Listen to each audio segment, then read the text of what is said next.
préserve les initiatives des jeunes sur le continent africain, tel est le credo du leader de la semaine. Cette semaine encore, nous allons à la découverte d'un jeune africain, un Camerounais précisément, qui a décidé de faire du digital son métier.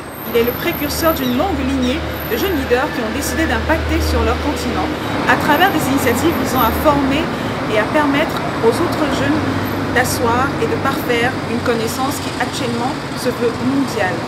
Allons à la rencontre du leader de la semaine à travers ce petit élément et retrouvons-nous juste après pour un entretien.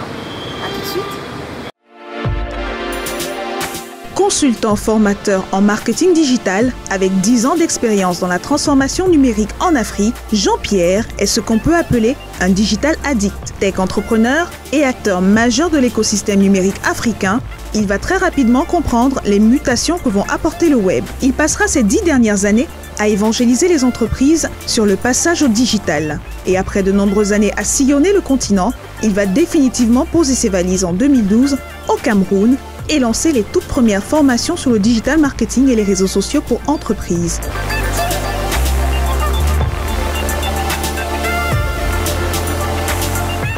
Son travail dans l'accompagnement des communautés tech va lui valoir d'être invité par le département d'État américain pour participer au YALI du président Barack Obama autour d'un sommet à Washington DC sur les enjeux du développement du continent. Actuellement, Jean-Pierre continue d'évoluer dans le domaine tech, TIC et Internet en travaillant surtout au lancement du projet Waizo, une plateforme mobile de livraison à la demande basée sur l'économie collaborative. Le leader de la semaine est Jean-Pierre Bouep.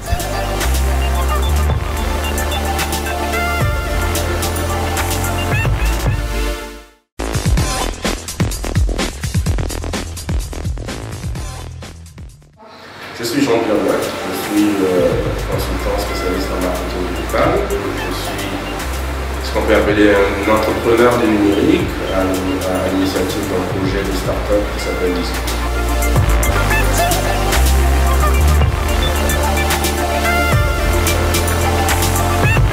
Les aléas, il y en a beaucoup, comme il y a aussi beaucoup d'opportunités. Je pense que globalement, dans la sphère des technologies numériques, en Afrique, il y a beaucoup de challenges. Et les entrepreneurs qui vont se lancer dans ce secteur vont bien évidemment être confrontés à ces difficultés, à ces problématiques. Mais le numérique a ça de fabuleux que c'est une sphère tellement large et tellement ouverte qu'on arrive toujours à trouver des solutions. Mais pour parler spécifiquement au niveau du Cameroun, les problématiques rencontrées sont essentiellement celles liées à l'absence d'une population connectée forte, à des coûts relatifs à la téléphonie mobile qui sont encore très élevés, à une absence de stratégie globale porté par l'État en termes de développement des TIC, même si ça commence à changer dans les discours du moins, et de manière globale à l'absence de transformation digitale en termes de process au niveau des institutions et des entreprises. Cela freine énormément de choses pour les entrepreneurs que nous sommes, mais le digital et le numérique étant un processus, nous savons très bien que cela ne peut pas rester un statu quo et que ça va très rapidement changer dans les 2 à 5 ans à venir. Il est donc important pour nous dès à présent de commencer à travailler dans des solutions qui permettront d'être prêts à ce moment-là. Je suis tombé un petit peu dessus, on va dire par hasard, par chance, je ne sais pas trop, mais à l'arrivée d'Internet en Afrique il y a une bonne quinzaine d'années, j'étais encore étudiant et à ce moment-là, on a vu venir un petit peu ce nouveau média qui était passionnant, qui était différent et qui a suscité aussi beaucoup d'espoir. Et donc c'est comme ça que moi, personnellement, je vais très rapidement cerner les enjeux qu'un média comme Internet va impliquer pour le continent africain et je vais décider d'en faire une carrière, ce qui m'a amené à accepter comme premier poste de ma carrière le management d'une plateforme de contenu numérique africain qui s'appelait africafilm.tv, il y a déjà quelques années, où justement je me suis retrouvé dans mon univers, je me suis pris de passion pour le digital et pour la transformation numérique africaine.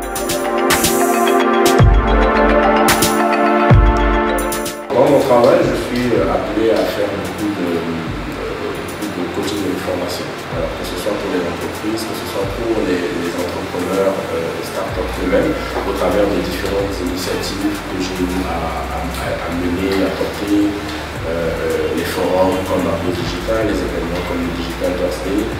Je pense que surtout en termes d'impact, on peut retenir que depuis 5 ans, nous faisons beaucoup de formations au niveau du Cameroun et de l'Afrique pour amener justement les entreprises à cette transformation digitale-là en termes de changement stratégique qu'il faut adopter pour pouvoir entrer dans cette ère du digital et du numérique. Et donc ça nous amène donc à former des entreprises, à former des entrepreneurs sur différentes thématiques liées au digital, pour pouvoir justement leur donner les clés opérationnelles pour pouvoir comprendre ce monde parfois complexe.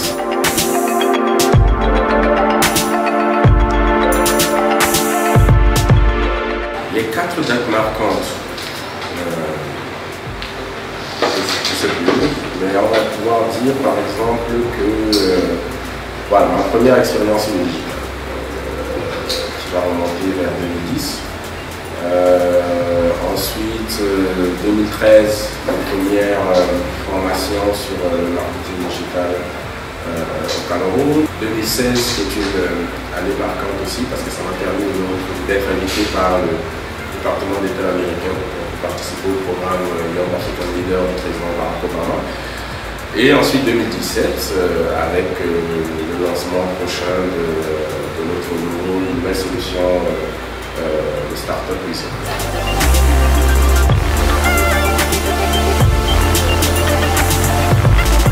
Le contact avec 1000 autres jeunes africains à Washington DC a profondément impacté ma vision de voir le continent. J'ai, pendant ce sommet à Washington, rencontré énormément de jeunes dynamiques, conscients des opportunités dont regorge l'Afrique, conscients des enjeux aussi de la tâche qui est la leur en tant que jeune, en tant que leader et en tant qu'Africain. Et donc, bien évidemment, ça m'a permis aussi de découvrir une nouvelle facette de l'Afrique que je ne connaissais pas.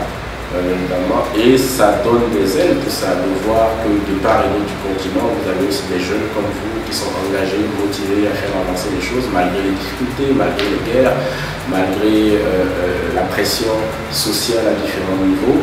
Mais tous ces jeunes s'érigent en leaders pour leur communauté, pour leur pays. Et cela, moi, m'a permis de me rendre compte que nous n'étions pas si mal lotis que ça et qu'il fallait simplement redoubler d'efforts, d'ardeur et de travail à notre niveau déjà pour pouvoir faire avancer les choses.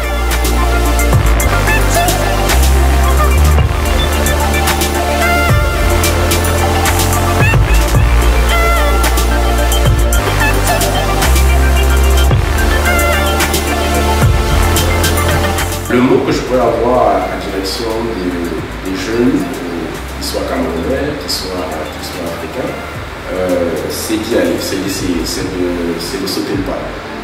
Le problème généralement qu'on rencontre quand on est jeune dans nos pays, c'est la recherche du confort. Après les études, on cherche un boulot bien payé, et quand on ne le trouve pas, c'est problématique. Quand on l'a trouvé, c'est une place qu'on ne veut pas perdre, etc. Et il y a ce côté, c'est très bien pour ceux qui s'y sentent bien, mais pour ceux qui rêvent de devenir entrepreneur, il n'y a pas meilleur moyen que de se jeter à l'eau et d'apprendre à nager par la suite. Il faut se rassurer aussi sur le fait que être entrepreneur, c'est aussi challengeant que être salarié ou faire autre chose, mais ça demande beaucoup plus d'énergie, ça demande d'avoir une vision. Et si on a pour vision le fait que le continent africain est en majorité,